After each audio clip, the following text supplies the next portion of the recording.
learn living English, as English is the lingua franca of the world. Korean students work long and hard to learn English. However, many of them fail to become fluent. The main culprit seems to be the way English is taught in Korean schools. Written and spoken English are two different forms of the English language.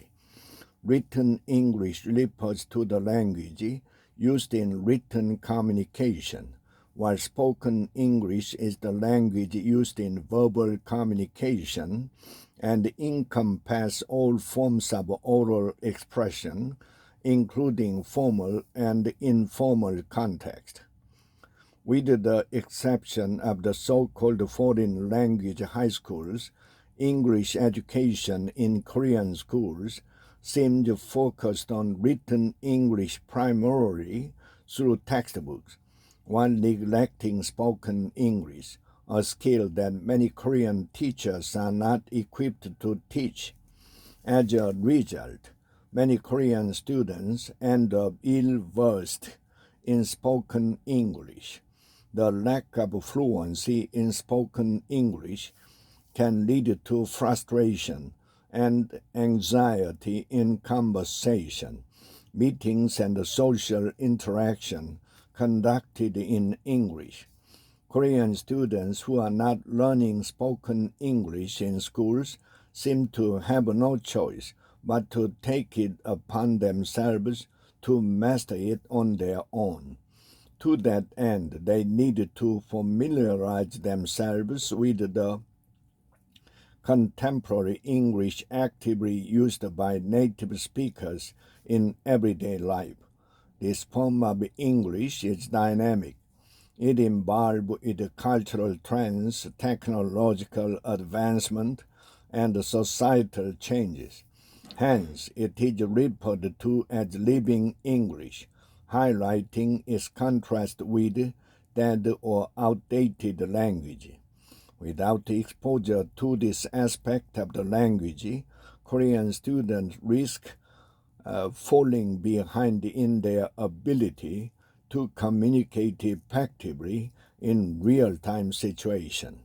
Living English encompasses idiomatic expression, slang, and cultural nuances that are rarely covered in traditional classrooms. Understanding this informal expression is crucial for building rapport and navigating social situations comfortably. Living English is not limited to spoken English. It also encompasses written English, as long as it reflects current natural usage. This includes everything from casual text messages and social media posts to more formal yet still contemporary written communication, like blogs, articles, or even modern literature.